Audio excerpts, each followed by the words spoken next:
안녕하세요. 작가 정하정입니다. 오늘 주제는 2장 5번째 목차 비틀어진 턱 비대칭 관리법입니다. 얼굴에는 많은 근육이 있습니다. 하지만 자신만이 자주 쓰는 습관으로 그 부분은 근육이 발달하여 강하게 형성됩니다. 근육이 강해지면 얼굴에 돌출되거나 두드러져 보일 수 있습니다. 그래서 돌출된 근육을 이완하면 보통의 근육으로 얼굴은 매끈해질 수 있습니다. 자신의 얼굴 중에서 특별히 쌓이고 정체되어 커지는 부위가 각각 다르게 나타납니다. 즉, 얼굴에 근육이 있되 발달된 곳 없이 매끈하게 골고루 근육이 분포되어야 합니다. 그래서 튀어나온 곳 없이 부드러운 얼굴이 될 수 있기 때문입니다.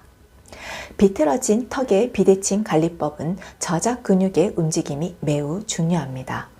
현대인들은 정신적인 스트레스와 물리적인 스트레스로 바르지 못한 자세로 근육이 긴장되어 얼굴 근육에 영향을 줍니다. 승모근의 발달과 저작 근육의 발달로 인해 얼굴선이 무너지고 심하면 턱이 비틀어지곤 합니다. 얼굴 표정은 신경의 영향을 받아 웃을 때 50개의 근육이 사용되고 인상을 쓸 때는 43개의 근육을 사용합니다.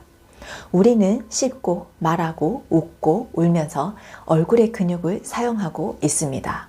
사용하는 근육이 발달하여 커지거나 강해지면 물리적인 현상에 의해 변형을 주게 됩니다.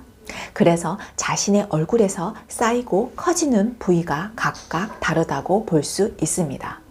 어떤 사람은 턱이 강해지고 어떤 사람은 광대가 발달해지는 경우가 있습니다.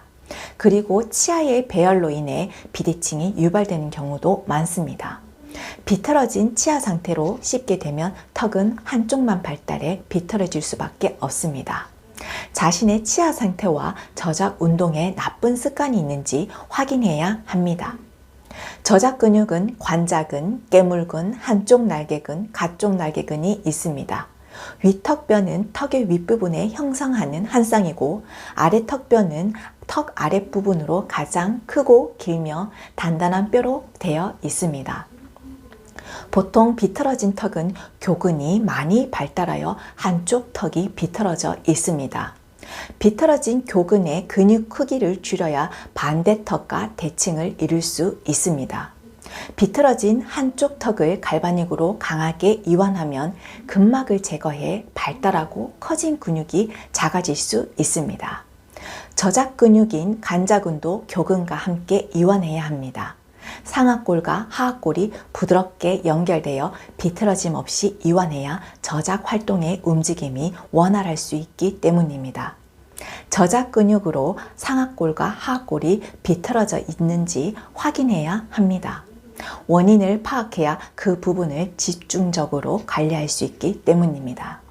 근육을 많이 쓰고 발달한 부분을 조심해서 되도록 쓰지 않도록 주의해야 하며 반대의 근육을 쓰는 습관도 필요하다고 봅니다. 누구나 얼굴에 비대칭은 있습니다.